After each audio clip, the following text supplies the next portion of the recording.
Hello అండి, నమస్తే. నేను మీ Manjula. Welcome back to Nari's kitchen. Ramzan స్పెషల్గా ఈరోజు మన వీడియోలో డేట్స్తో చాక్లెట్స్ ఎలాగ చేయాలో చూద్దాము. ఇది చాలా హెల్దీ అండి.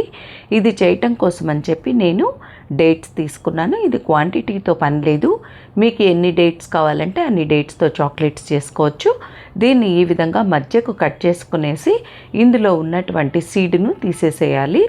ఈ విధంగా ఈ గింజ తీసేసి పక్కన పెట్టేసుకోవాలి. ఈ విధంగానే మనము అన్ని డేట్స్లో ఉన్నటువంటి గింజల్ని కూడా తీసేసుకునేసి పక్కన ఉంచేసుకోవాలి. కొంచెం మంచి క్వాలిటీ ఉండే డేట్స్ తీసుకున్నారంటే మీకు చాక్లెట్స్ అనేది చాలా బాగా వస్తుంది.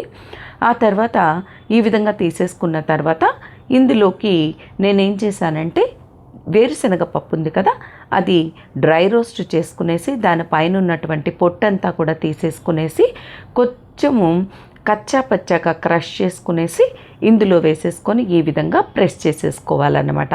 ఇంకొక డేట్ కూడా చూపిస్తాను చూడండి.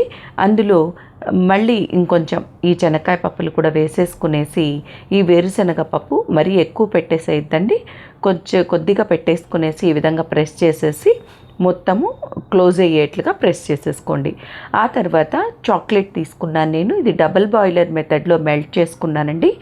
ఈ ఆల్రెడీ మనం ఫిల్ చేసి పెట్టుకున్నటువంటి ఈ డేట్ ఉంది కదా, ఇందులో వేసేసుకునేసి ఈ చాక్లెట్ అంతా కూడా దీనికి చక్కగా కోట్ అయ్యేట్టుగా చూసేసుకునేసి ఒక ప్లేట్లోకి తీసేసుకోవటమే అన్నమాట. చాక్లెట్ డబుల్ బాయిల్ మెథడ్లో కింద నీళ్లు పెట్టేసుకునేసి దానిపైన ఇంకొక గిన్నెలోకి చాక్లెట్ వేసుకునేసి పైన ఉన్నటువంటి గిన్నె కింద గిన్నెకు తగలకుండా మనం వేడి చేసుకున్నామంటే వితిన్ సెకండ్స్లో మనకు చాక్లెట్ అనేది మెల్ట్ అయిపోతుంది అనమాట. ఈ విధంగా అన్నీ కోట్ చేసేసుకున్న తర్వాత దీన్ని జస్ట్ ఒక 5 to 10 minutes ఫ్రిడ్జ్లో పెట్టేసేయండి.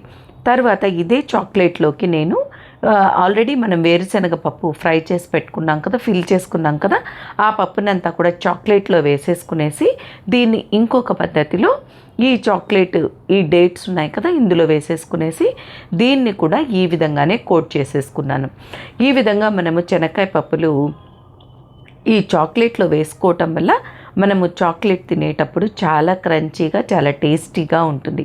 లోపల పప్పు ఉండి పైన కూడా ఈ కోటింగ్లో వేరుశనగ పప్పు ఉండి తినేటప్పుడు మనకు చాలా క్రంచీగా అనిపిస్తుంది. దీన్ని కూడా 10 నిమిషాలు ఫ్రిడ్జ్లో పెట్టేసేయండి.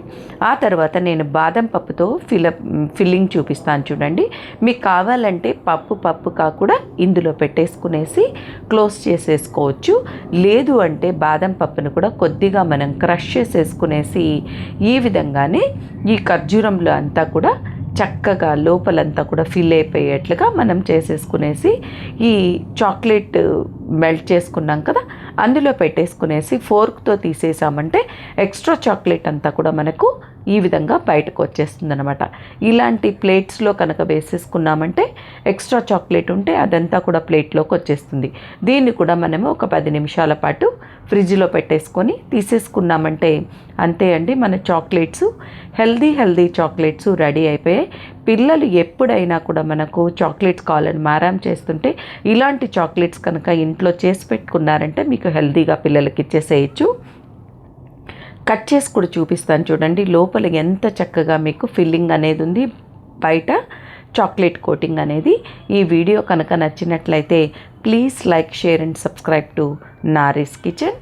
Thanks for watching.